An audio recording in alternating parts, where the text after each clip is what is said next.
यिर्मया अध्याय 11। परमेश्वराकडून यिर्मयाला वचन प्राप्त झाले ते हे,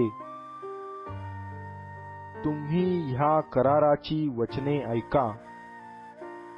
यहूदाचे लोक व यरुशलेमकर यांच्याशी बोला।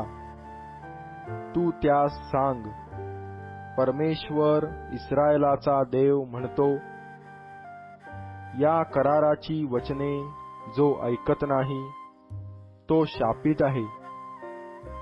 ज्या दिवशी मी तुमच्या पूर्वजास मिसर देशातून लोखंडी भट्टीतून बाहेर काढिले, त्या दिवशी हा करार मी त्यास आज्ञापिला व म्हटले, माझी वाणी ऐका व माझ्या आज्ञेप्रमाणे सगळी वचने पाळा, म्हणजे तुम्ही माझे लोक व्हाल व मी तुमचा देव होईन। आणि ज्यात दुधामधाचे प्रवाह वाहत आहेत असा देश आज आहे तसा तुमच्या पूर्वजास मी शपथपूर्वक देऊ केला, ती शपथ मी पूर्ण करीन। तेव्हा मी उत्तर देऊन म्हटले, हे परमेश्वरा, आमेन। परमेश्वर मला म्हणाला, यहूदाच्या नगरात व यरुशलेमेच्या रस्त्यात ही सर्व वचने पुकारून सांग। या कराराची वचने ऐका व त्याप्रमाणे वागा। मी तुमच्या पूर्वजास मिसर देशातून बाहेर आणले, त्या दिवसापासून आजवर मी त्यास बजावून सांगत आलो आहे। नित्य मोठ्या निकडीने बजावित आलो आहे की माझा शब्द ऐका, पण ते ऐकेनात, आपला कान लाविनात, तर आपल्या दुष्ट मनाच्या हट्टाप्रमाणे ते चालत गेले।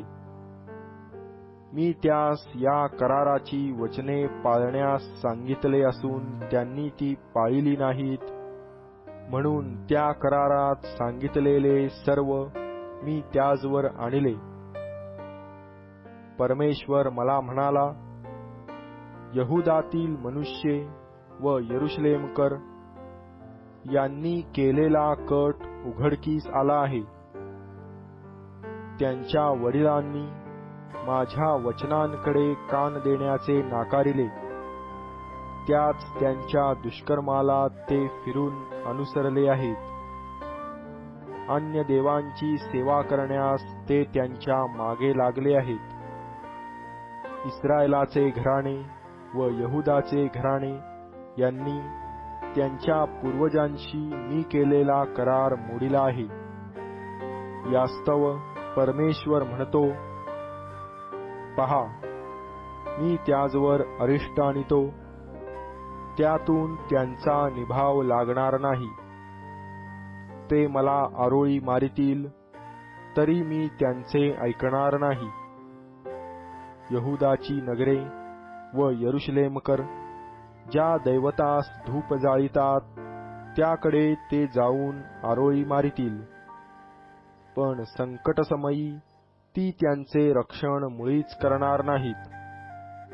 हे यहूदा, तुझ्या नगराइतकी तुझ्या दैवतांची संख्या आहे। यरुशलेमेत जितके रस्ते आहेत तितक्या वेद्या, त्या लाजिरवाण्या वस्तूंसाठी, म्हणजे अर्थात बाल मूर्तीपुढे धूप जाळण्यासाठी तुम्ही मांडिल्या आहेत। ह्याकरिता तू या राष्ट्रांसाठी प्रार्थना करू नको, त्यांच्यासाठी विनंती करू नको की धावा करू नको, कारण ते आपल्या संकटसमयी मला हाक मारितील, तेव्हा मी ऐकणार नाही। मजशी कपटाने वागणाऱ्या माझ्या प्रियेचे माझ्या मंदिरात काय काम? नवसांनी व पवित्र मांस अर्पिल्याने तुझवरचे संकट टळेल काय? टळत असेल तर आनंद कर। परमेश्वराने तुला चांगल्या फळांनी शोभिवंत असलेले हिरवे जैतून झाड हे नाव दिले, पण मोठी गर्जना करून त्याने त्याला आग लाविली व त्याच्या फांद्या मोडिल्या. इस्रायलाचे घराणे व यहुदाचे घराणे यांनी बाल मूर्तीस धूप जाळून मला चिडविण्याचे दुष्कर्म केले आहे. म्हणून ज्या सेनाधीश परमेश्वराने तुला लाविले त्याने तुला अरिष्टाची शिक्षा सांगितली आहे.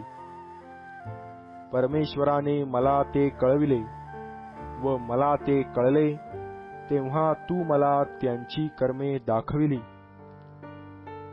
मी तर सौम्य कोकरासारखा होतो, नकळत ते मला वधावयास नेत होते. ह्या झाडाचा आपण फळासकट नाश करू व त्याच्या नावाचे स्मरण पुन्हा होऊ नये म्हणून त्यास जिवंताच्या भूमीवरून नाहीसे करू, असा त्यांचा मजविरुद्ध कट चालला होता. तथापि हे सत्य न्याय करणाऱ्या, अंतर्याम व हृदय पारखणाऱ्या सेनाधीश परमेश्वरा, त्यांचा तू सूड घेशील तो मला पाहू दे, कारण मी आपली फिर्याद तुझपुढे मांडिली आहे. अनाथोथचे जे लोक माझ्या जीवावर टपले असून म्हणतात की तू परमेश्वराच्या नामाने संदेश देऊ नको, देशील तर आमच्या हातून मरशील, त्यांच्या विरुद्ध परमेश्वर बोलला आहे.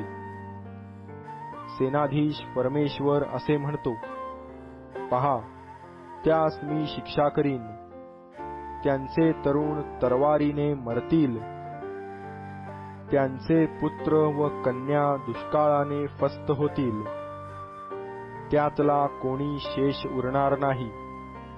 कारण अनाथोथकरांवर मी अरिष्ट, त्यांची खबर घेण्याचा वर्षकाळ आणितो.